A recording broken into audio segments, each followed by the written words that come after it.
Oke. Ketika dia diajak Angka-angka nyanyi berangkas. kah, kapan terserah dia mau ngajak kemana. Berarti ordal dong. Bisa ordal. Ordal di rumah itu. Ah, iya, Rumah ya Sentul. sudah pasti. Bagaimana enggak, Ordal di kafe Klan. kalau Cipete. penggalangan itu sudah pasti di tempat orang yang akan lawan kita dong. Tidak mungkin penggalangan itu kawan sendiri. Kalau kawan sendiri kan. Kembali di Rakyat Bersuara. Saya ke Bung Boyamin dulu sebentar. Nanti saya ke Bung Said. Karena saya harus menjelaskan ini kan Ya, silakan. penuh tentang pansel KPK di akhir masa jabatan Pak Jokowi. Jokowi. Oke. Ada putusan MK sebelumnya ketika Pak Nurul Gufron menguji itu, di dalam pertimbangannya menjelaskan pansel oleh DPR hasil pemilu 2024, juga Presiden hasil pemilu 2024. Maka saya teriak ngomong bahwa hasil pemilu panselnya Jokowi tidak sah. Oke. Dan kemudian saya maju ke Mahkamah Konstitusi untuk menguji bahwa panselnya Jokowi tidak sah, untuk pertimbangan dari Mahkamah Konstitusi diturunkan menjadi petitum, jadi putusan. Tapi Mahkamah Konstitusi kemudian menolak, mengabaikan pertimbangan yang telah ada tadi. Itu loh, jadi clear. Terus kemudian saya juga teriak waktu itu ke DPR, hei kalian tidak boleh meneruskan ini. Maka DPR kemudian berbaik hati berkirim surat kepada Pak Presiden Prabowo. Apakah Pak Prabowo akan mengubah hasil pansel atau tetap pada hasil pansel?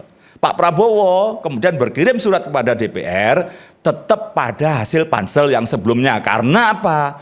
Kalau membentuk pansel baru maka tidak ngejar waktunya pimpinan KPK sudah habis. Jadi itu saya clear karena saya yang maju ke Mahkamah Konstitusi. Jadi bukan karena kemudian pansel KPK itu tidak sah, karena saya bawa ke Mahkamah Konstitusi nyatanya malah dicoret pertimbangan itu, tetap apapun dengan pertimbangan efisiensi maka tetap panselnya Jokowi bisa saja diajukan sepanjang ada otorisasi dari Pak Prabowo. Pak Prabowo sudah mengotorisasi dengan berkirim surat bahwa Presiden tetap setuju hasil pansel itu. Jadi sudah diotorisasi itu, clear gitu. Saya karena terlibat. Maksudnya Anda mau ceritakan bahwa nggak ada masalah di situ, nggak ada hengki-pengki di situ. Iya, artinya memang sudah clear pansel itu kemudian diotorisasi Pak Prabowo. Oke. Karena sebenarnya DPR memberi kesempatan kepada Pak Prabowo untuk kalau memang rubah aja enggak apa-apa. DPR akan menerima itu. Tapi Pak Prabowo kemudian mengembalikan kepada DPR tidak akan merubah hasil pansel yang sudah ada sebelumnya. Oke. Itu. Terus kedua, tadi makanya saya tadi ingin jelaskan juga putusan Mahkamah Konstitusi tentang imunitas jaksa. Saya terlibat penuh dua-duanya. Yang pertama 2013 bersama Pak Antasari Azhar menggugat pasal 8 dengan maksud apa? Niatnya itu memang jangan disetujui, ditolak. Karena apa? Berarti imunitas itu sah. Pak Antasari ketika diperiksa polisi tidak ada izin Jaksa Agung. Nah, atas dasar itulah kami mengajukan berbagai upaya setelahnya. Tapi kemudian di tahun 2025 kemarin MK berubah lagi mengabulkan satu, kalau itu pidana mati. Dua, pidana yang berkaitan dengan keamanan negara. Tiga, pidana khusus. Maka itu diabaikan, tidak perlu izin tertulis Jaksa Agung. Gitu loh, jadi biar saya lengkapi aja. Tapi yang kemudian berikutnya, saya terima kasih pada Kortas Tipikor, apapun karena mampu membongkar ini. Dan kita menunjukkan kenapa? Kalau tidak dibongkar bisa aja kalau saya hitung-hitung ini 500 miliar, 1 tahun 100 miliar, kalau ini masih menjabat 4 tahun lagi bisa 1 triliun itu.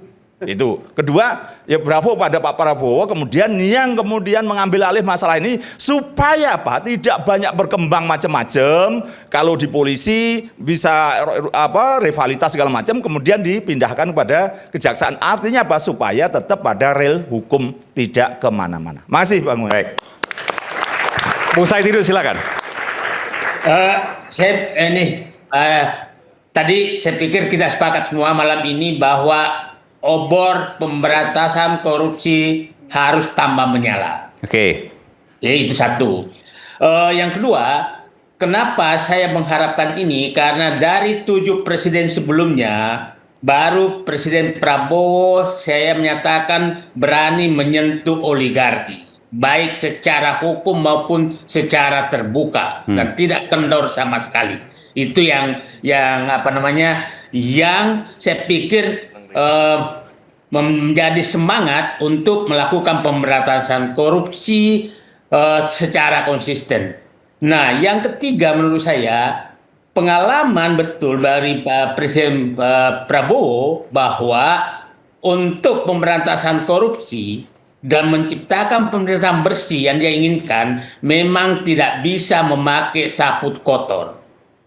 Itu prinsip. Nah, kita lihat bahwa di BGN orang kepercayaan dia ternyata kotor juga. Jadi menurut saya Pak Prabowo misinya untuk pemberantasan korupsi, penertiban oligarki memang harus segera melakukan staffing terhadap lembaga-lembaga pemberantasan korupsi, memasang orang-orang bersih yang tidak ada kotornya sama sekali. Karena nanti akan kembali lagi masalahnya, kalau orang yang tidak bersih itu dikasih tugas, maka dia akan seperti kasus yang terjadi akhir-akhir ini. Jadi saya menyatakan bahwa saya hanya takut tadi kalau gara-gara ini terjadi perlawanan yang sangat keras dan ada yang tersusupi sehingga obor pemberantasan korupsi itu padam. Itu kekhawatiran saya. Dan mari kita kawal semua, siapapun yang melakukan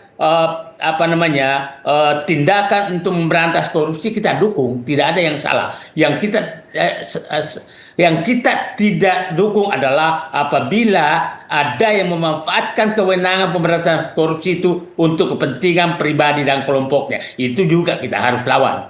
Itu saya pikir Bung Aiman. Jadi mari kita kompak semua bahwa siapapun yang ingin semakin menyalakan obor pemberantasan korupsi itu kita harus. Dan saya yakin mudah-mudahan minggu ini Bapak Presiden betul-betul menurut saya ini kan yang belum dilakukan penggantian atau bukan penataan oleh Presiden Prabowo mendekati 2 tahun ini kan adalah lembaga penegak hukum. Menurut saya momentum ini hendaknya digunakan untuk betul-betul Presiden Prabowo mencari sapu bersih yang berani membersihkan. Bukan hanya bersih loh, banyak orang bersih tapi tidak berani membersihkan. Saya lebih senang kalau menemukan orang yang bersih dan berani membersihkan. Itu saja. Oke, baik. Terima kasih. Terima kasih Bung Said Didu. Sekali lagi terima kasih atas gabung di Rakyat Bersuara. Silakan Pak Soleman Ponto. Terima kasih. Wah, yang terakhir nih. Jadi sejak awal tadi Pak Susno sudah nyatakan bahwa apa sih yang terjadi penggeledahan kemarin. Di aturannya tidak ada. Ya pasti memang tidak ada. Karena menurut saya apa yang dilaksanakan oleh kawan-kawan polisi kemarin itu masih dalam taraf penyelidikan. Dengan mendapatkan itu dia muncul. Ini kan masih penyelidikan, ya pantas nggak ada aturannya. Diserahkan setelah penyelidikan, diserahkanlah kepada kejaksaan untuk silakan disidiklah ini. Kan kejaksaan salah satu tugasnya adalah penyidikan. Nah polisi tidak selalu polisi penyidikan, ada penyelidikan. Dan ini kan banyak yang tidak mengerti bahwa polisi ada penyelidikan. Nah penyelidikan ini yang dilaksanakan kemarin. Kalau tidak penyelidikan mana bisa tahu dia itu kuncinya si Brankas itu kan hasil penggalangan. Jadi sebenarnya operasi yang dilaksanakan polisi kemarin itu dalam taraf operasi intelijen pendahuluan itu. Sampai ditemukanlah kunci, nomor-nomor kunci. Itu tidak mungkin akan ditemukan tanpa penggalangan. Udah pasti penggalangan itu, dan penggalangan itu lama. Penggalangan itu apa sih maksudnya? Biar publik tahu. Penggalangan itu membuat orang itu patuh dan taat kepada saya. Nah itu dengan cara apa saja. Mau pakai doa-doa, mau pakai apa, terserah. Pokoknya orang ini akan patuh dan taat kepada saya. Apakah koersif, pemaksaan, ataukah karena pertemanan, ataukah karena doa-doa? Nah, itu macam-macam. Jadi itulah seni. Makanya seninya si intelijen salah satu itu adalah penggalangan. Bagaimana orang ini tidak merasa bahwa dia sedang mengikuti kata-kata saya. Jadi bukan hanya doa, ikuti kata-kata saya kan. Termasuk angka-angka tadi didapatkan melalui penggalangan. Angka itu justru didapat dari situ. Ketika dia diajak angka-angka berangkas. Kapan terserah dia mau ngajak kemana. Berarti ordal dong. Bisa ordal di rumah itu. Iya, rumah sudah pasti. Bagaimana ordal di kafe klan. Kalau penggalangan itu sudah pasti di tempat orang yang akan lawan kita dong. Tidak mungkin penggalangan itu kawan sendiri. Kalau kawan sendiri kan sudah kawan. Penggalangan itu sudah pasti orang lawan. Karena di lawan itu pun belum tentu semua itu satu. Pasti di dalam juga itu dia ada retak-retak sedikit itu ada. Nah, pintarnya orang intelijen itu melihat retak-retak itu. Nah, masuklah dia di antara retak-retak itu dan buktinya ini ditemukan. Langsung ditemukan itu. Itu kalau dia masuk dari retak-retak itu tidak mungkin ditemukan. Brankas sekian banyak. Itu nomornya aja diputar itu ada berapa kali kanan, berapa kali kiri, maju mundur baru itu banyak. Nah, itu kan dia dapat. Nah, itu karena pintar. Pasti dari orang dalam itu. Ya, dia masuk ke dalam. Dan ini memang harus hati-hati, kan tidak semua orang dalam itu semua setia. Pasti ada retak-retak kecil itu, gelas-gelas kaca aja kan ada retak-retak itu. Wah, itu dentingan gelas kaca itu juga berbunyi itu. Nah, bagi orang-orang intelijen itu, wah itu sudah nangkap dia. Berharga, sangat berharga. Dan ini dibuktikan, baru kali ini polisi membuktikan bahwa ini lihat, operasi intelijen saya berhasil. Biasanya operasi penyidikan, tapi kali ini operasi intelijen. Ini operasi intelijen. Dan betul dari situ kan diserahkan. Oke, sekarang saya serahkan kepada kejaksaan, serahkan tidak lanjuti. Kalau Pak Mahfud lihat dari KUHAP memang nggak ada ya intelijen kok nggak ada diatur. Nah itu suka-suka silakan tindak lanjuti. Nah kalau masih kurang silakan tanya saya katanya kan begitu. Tapi yang jelas semua kita di sini termasuk presiden tidak pusing itu kucing itu warna coklat muda coklat tua, yang penting langkap tikus. Kan itu yang penting. Nah sekarang sudah diperlihatkan bagaimana bermain yang cantik itu. Jadi kita tidak usah perbincangkan apakah ini melanggar hukum atau tidak. Oh tidak, ini karena ini baru penyelidikan saja. Baru penyelidikan saja. Nah kalau itu dianggap terbuka, ya memang intelijen bisa terbuka bisa tertutup. Yang penting kan ini sudah dapat. Nah ini dapatnya barang apa ya silakan yang sidik tanya ini apa ini dari mana untuk siapa kenapa ada di belakang lemari. Nah kan silakan aja itu buktikan siapa yang punya. Kalau bukan pemilik rumah ya siapa yang punya. Nah itu yang sudah diserahkan punya tugas. Kalau kita bicara yang tadi dibuka oleh Pak Susno kan apa masalahnya. Jadi masalahnya sekarang kita sudah tidak bicara lagi apakah ini pelanggaran hukum atau tidak. Tidak lagi. Itu adalah rangkaian sebelum pelanggaran hukum. Karena tidak mungkin pelanggaran hukum penegakan hukum itu terjadi tanpa penyelidikan awal itu tidak mungkin. Itu tidak mungkin. Sudah pasti itu dahulu. Nah, tapi baru sekarang ini karena saking besarnya daripada hilang cepat-cepat dibuka. Kalau tidak kemungkinan hilang kan besar juga. Itulah sebabnya. Jadi itu. Sehingga yang sudah terjadi ini ya mari kita lanjutkan. Kita tunggu apa langkah dari kejaksaan selanjutnya. Setelah diserahkan akan diapakan. Begitu. Tapi saya ingin tanya ke Bung Soleman. Bang Aiman. Ya. Biar tidak salah persepsi Pak Bonto, mohon maaf Pak Bonto. Ya. Itu proses polisian geledah kemarin sudah penyidikan Pak Bonto. Karena saya tahu persis izin penggeledahan itu diurus hari Senin, Selasa sore keluar, Rabu baru Ke penggeledahan. pengadilan ya itu izin. Ya pengadilan Jakarta Selatan, ke Bogor, ke Jakarta Utara. Ada Artinya kalau pengadilan izin, ini apa yang disampaikan oleh Pak Susno pasti benar. Iya sudah Pasti ada ke presiden juga izin. Iya, saya tidak tahu. Tapi Kalau saya tahu, ke pengadilan izin kan pasti saya tahu nggak mungkin. persis itu diajukan izin hari Senin. Terus kemudian masih perdebatan di pengadilan, baru Selasanya ada juga dari Mahkamah Agung untuk mendiskusikan itu. Kalau sudah penyidikan, sudah arahnya jelas 3 perkara itu, maka diberikan izin geledah. Maka kemudian hari Rabunya geledah. Saya mendengar mencuri suara itu sampai kejedot kepala saya ini masih sakit hubungannya. Makasih. Tapi nggak apa-apa Pak, itu mau dianggap penyidikan nggak apa-apa. Tapi intelijen bilang itu masih penyelidikan kok. Oh iya Pak, penyelidikannya Kan ada masalah. intelijennya itu sudah jauh sebelumnya 2 tahun Pak malahan. Termasuk Iya. tadi yang ordal tadi sempat memang di dalam tapi kemudian diberhentikan, maka digalang oleh. Mau tahu ordalnya siapa tahu nih? Bukan masalahnya kan Tempat di dalam penyelidikan tadi itu diberhentikan. Tidak hanya 2 tahun, dia kan bisa berhenti kapan saja. Bentar, ini menarik. Jadi ordalnya Kan itu itu. ada di dalam rumah itu, lalu kemudian diberhentikan.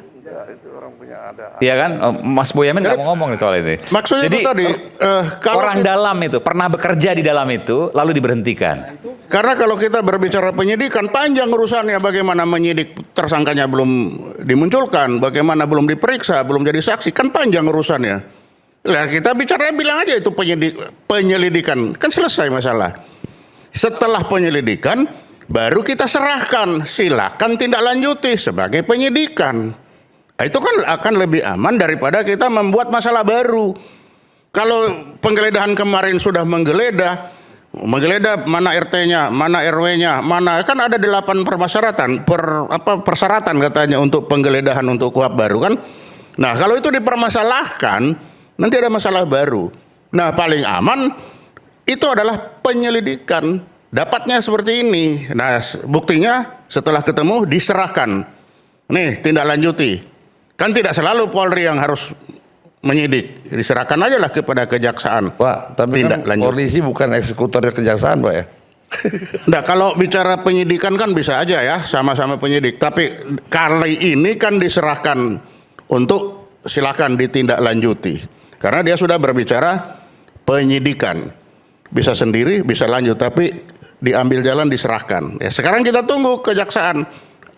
Bagaimana menyidik ini? Ini yang kita tunggu. Itu. Demikian Pak Imam. Baik. Oke, silakan. Mungkin saya memberikan catatan sedikit ya terkait dengan tadi yang sampaikan Pak Ponto dengan Mas Boyamin. Ya, itu proses yang harus dilalui lah. Perdebatan kita tidak harus berhenti di situ gitu loh. Udah, proses ini udah dijalankan, bola panas sekarang berada di kejaksaan. Yang yang harus digarisbawahi, saya menyambung yang disampaikan tadi Bang Slamet Ginting. Ini upaya pemberantasan korupsi ini kalau kita sepakat, ya jangan diganggu-ganggu oleh upaya-upaya yang lain seperti itu. Ketika kita sepakat di MBG itu ada kasus korupsi, ya harus tuntas. Kalau kita sepakat dengan kasus Asabri, terus kemudian ada blackout PLN, Jiwasraya dan yang lain-lainnya itu juga harus tuntas, harus sampai ke pengadilan gitu loh. Jangan sampai kemudian muncul langkah-langkah yang menjadi blunder seperti yang kemarin masyarakat lihat Jawa Tengah misalnya, Polda Jawa Tengah memberikan himbauan kepada jajarannya untuk tidak datang ketika ada pemeriksaan dari kejaksaan misalnya seperti itu. Ini langkah-langkah yang kontraproduktif dengan upaya pemberantasan korupsi. Jalankan saja kalau kita sepakat gitu loh. Kalau benar ya benar, kalau bersih ya bersih saja seperti itu. Begitu ya Pak Slamet Ginting. Terima kasih. Oke, baik. Pak, Tapi itu benar ya? Itu sempat beredar. Ramai di media sudah. jadi memang begini, ketika kita membuat langkah-langkah yang baik, pasti langkah yang tidak baik lawan itu pasti juga bereaksi. Tidak mungkin kita tidak ada bereaksi. Itulah sebabnya sebelum melangkah kita harus membuat yang benar. Misalkan tadi kita bicara PKH. PKH ini apa tugasnya? Justisia apa, pro justisia apa bukan? Karena kalau saya lihat tugasnya saja ini, misalkan itu Perpres nomor 5 ya tahun 2005, melaksanakan penagihan, penguasaan kembali, melakukan upaya penegakan hukum. Apakah bisa Perpres sampai sejauh ini? Karena ini akan menghasilkan masalah baru lagi. Begitu ini sudah dikuasakan, pasti ngelawan itu yang diambil ini. Karena apa? Perpres itu tidak bisa sejauh ini. Meskipun kan nanti ada bukti-buktinya yang kemudian bisa dilakukan. Tapi kan langsung di Ditangani oleh sini. kejaksaan atau kepolisian. Itu makanya tugas Perpres ini, misalkan kalau saya bilang Satgas itu cukup menemukan, memverifikasi, mengkoordinasikan, merekomendasi. Tapi tidak penguasaan kembali, upaya penegakan hukum. Itu sudah tugas-tugas pro justisia yang tidak bisa dilaksanakan oleh Satgas. Nah, sehingga nanti hasil Satgas apabila ada yang melawan, dianggap kan melawan itu tadi, bahwa ini melawan korupsi. Padahal kan tidak, dia melawan mengambil haknya dia. Karena kesalahan kita membuat ini. Maka hati-hati penggunaan Satgas-Satgas ini. Bukan Satgas. Harus sudah ada, masing-masing lembaga kementerian kan sudah ada. Mas Aiman, saya sedikit luruskan ya soal Satgas PKH itu. Di dalam Perpres Satgas PKH itu, kalau Pak Ponto cek, tidak ada kata upaya penegakan hukum di dalam Satgas PKH. Karena Satgas PKH melakukan tindakan administratif, bukan penegakan hukum. Di dalam klausul pasal tidak ada. Tidak ada upaya penegakan hukum karena tidak mungkin ada upaya penegakan hukum menggunakan payung hukum peraturan presiden tadi.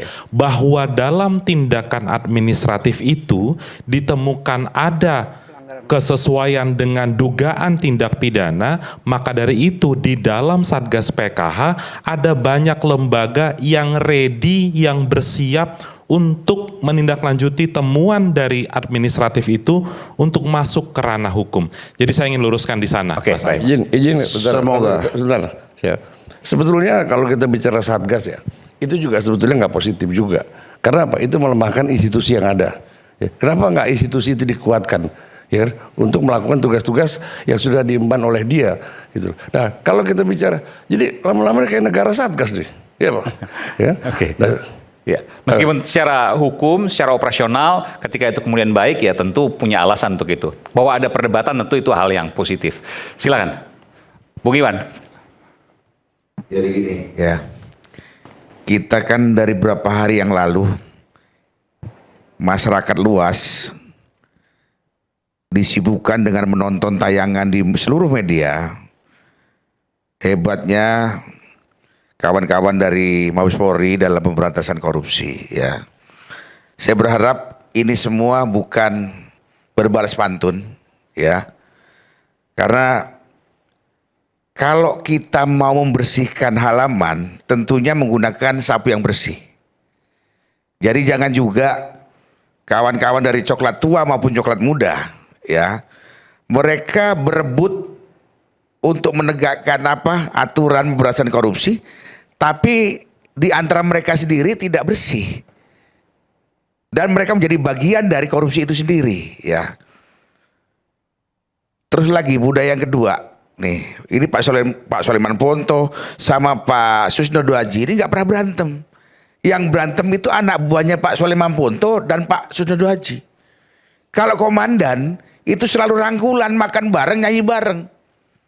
Tapi di bawahnya ribut. Mungkin Pak Sunarji ngomong tadi rebutan roti, rebutan puntung itu biasa ya. Tapi seorang pimpinan ya itu harus bisa meyakinkan bahwa anak buahnya ini bersih ya. Saya akan nanya, coklat tua dan coklat muda ini mendukung program pemberantasan korupsi dari Bapak Prabowo itu didasari karena pengabdian yang tulus atau pura-pura loyal yang tujuan endingnya untuk menjatuhkan Prabowo Subianto. Itu kan yang terjadi. Karena saya berpikir selama ini orang yang dipercayai oleh Prabowo Subianto ini justru dialah yang mengkhianati apa yang dipercayakan oleh Prabowo Subianto. Sulit kita mendapatkan, Indonesia ini banyak orang pinter, tapi orang jujur yang patriotik itu yang kurang ya di negeri ini. Di sini saya sebagai ketua umum Gerakan Cinta Prabowo juga ketua presidium ya, merasa kecewa, marah, miris dengan tontonan-tontonan tadi itu yang dengan cepat, dengan gesit melakukan penggeledahan, tapi endingnya membuat masyarakat bertanya-tanya bingung. Ini kasus mau dibawa kemana? Ini kasus mau dibawa kemana? Ya. Jadi kalau memang coklat tua dan coklat muda ini benar-benar sepakat untuk melakukan pembersihan di negara ini dari korupsi, lakukan dengan yang benar, jujur. Coklat tua maksudnya polisi dan jaksa. Gitu. Kira-kira gitu Mas Aiman yang ngomong ya. Jadi intinya itu ya. Saya support, saya dukung Kortas Tipikor Mabes Polri. Ya. Ini bentukan baru tapi mampu melakukan operasi senyap yang cepat walaupun endingnya juga banyak orang kecewa. Termasuk saya terus terang aja. Kan masih dalam tahap awal nih Bang. Lah ya tahap awal tapi kan begitu cepat pemrosesannya. Tapi kenapa? Makanya saya pesen, kalau memang berani jangan takut-takut, tapi kalau takut ya jangan berani-berani. Oke. Gitu loh. Ada mau tanggapi? Ya, silakan aja tanggapi nggak apa-apa. Tapi intinya Mas, saya sepakat dengan Anda. Pemberantasan korupsi jangan dipolitisir. Setuju Bang. Ya. Setuju, Pak. Pemberantasan korupsi jangan dipolitisir. Jangan gunakan bajumu untuk pura-pura memberantas korupsi, tapi Justru endingnya nggak jelas lagi. Jangan terus-terusan masyarakat dibuat semakin kecewa, semakin kecewa, semakin kecewa. Kami pendukung Prabowo, saya ketua umumnya, kami berdarah-darah untuk menjadikan Prabowo Subianto presiden, bos. Kami tidak ribut jabatan. Kami tidak pernah minta jabatan, enggak. Saya cuma pengen pembantunya Prabowo sudah dipercaya itu. Promosi jadi komisaris ini. Enggak mau saya. Enak saya di luar kawannya Mas Aiman aja. Ya. Oke, saya dengar sedikit. Ya. Jadi kita positive thinking ya. Positive thinking itu apa? Dalam penyelesaian tindak pidana korupsi pasti ada strategi ya. Nah, yang dipakai oleh kejaksaan dan kepolisian, saya yakin ini atas petunjuk dari pimpinan mereka, strategi yang terbaik itu apa. Tapi kita kan tidak mengikuti pembicaraan tingkat dewa-dewa ini. Ternyata mereka putuskan yang terbaik itu adalah jaksa yang melanjutkan. Nah, kalau jaksa yang melanjutkan, ini sebenarnya berat beban jaksa ini. Saya harus menyelesaikan ini, harus menyidik orang dalam, dan harapan masyarakat, pengawasan masyarakat luar biasa. Mengapa jaksa harus melanjutkan? Karena data itu banyak di kejaksaan. Data tindak pidana yang kata Pak Fitria 34 triliun itu kan ada di kejaksaan semua, sudah disidik oleh jaksa kan.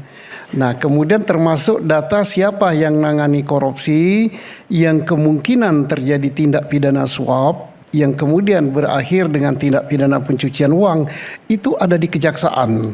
Baik saksinya maupun tersangkanya mungkin juga akan bertambah. Nah, jadi artinya dengan semacam memberikan umpan daripada Polri, penyidik Polri ini, insya Allah ya, kita sudah bersepakat tidak mungkinlah jaksa atau jajaran kejaksaan akan mempertaruhkan marwahnya, apalagi tim suksesnya beliau yang ikut memantau malam ini, dan malam ini sudah bersuara. Dan semua publik juga pasti Dan memantau. semua publik bersuara. Ya. Kita yakin Kejaksaan Agung akan menangani ini. Oke. Yakin Saya tambahkan sedikit. kita optimis pasti bisa selesai ya. Yang penting jangan selesainya karena transaksional, Pak. Ya. Bang Iwan. Setuju. Problem Sepakat yang itu. dilihat masyarakat sekarang ini seringkali penyelesaian kasus-kasus seperti ini hanya seperti yang disampaikan Bang Iwan tadi, Pak Susno, hanya di atas saja, salam-salaman, cipika-cipiki, selesai seperti Ya, itu kan. ini budaya lama, Makanya Pak Susno. masyarakat yang harus mengawal terus. Dapat. Dan seperti Bang Iwan tadi disampaikan, ini ada semacam anti klimak, ada kekecewaan juga kalau ini tidak dilanjutkan kan, seperti itu toh. Itu pasti ya. Makanya terkait dengan pertemuan Jaksa Agung, Kapolri kemarin, jangan berhenti di situ saja. Tunjukkan semua upaya-upaya pemberantasan korupsi itu dengan langkah-langkah yang konkret gitu. Jajaran di level bawah dan kejaksaan maupun Polri juga harus mendukung gitu loh. Jangan ditutupi, jangan memunculkan ego sektoral di masing-masing lembaga seperti itu. Iya, untuk ego sentral saya kira Pak Iman sudah ditunjukkan tidak ada, sudah dilimpahkan. Tinggal beliau sekali bagus sekali posisinya, tim pendukung Prabowo ya, ketuanya lagi. Ini tidak terlepas, yang namanya perkara itu tidak boleh dipolitisir, tapi pengaruh politik pasti ada. Pak Prabowo itu kepala negara, Pak Prabowo itu adalah presiden, dia tidak boleh mencampuri operasional daripada penegakan hukum, tetapi Kapolri dan Jaksa Agung atasannya kan presiden. Kalau presiden sudah tadi sampaikan beliau tiketnya bagus untuk memberantas korupsi ini begini-begini, hakul yakin saya Kapolri dan Jaksa Agung tidak akan mencela kiri mencela kanan. Oke, baik. Apalagi Bapak pengawalnya gitu bisa nyampaikan Pak. Iya, yang penting jangan sen kiri belok kanan ya Pak Susno ya. Baik, jangan sen kiri belok kanan. Ya, Oke. tidak sen kiri belok Kita kanan. kembali Ya. saat lagi, tetap bersama kami Rakyat Bersuara. Tergantung Pak Prabowo, Bapak nyampaikannya gimana. Oke.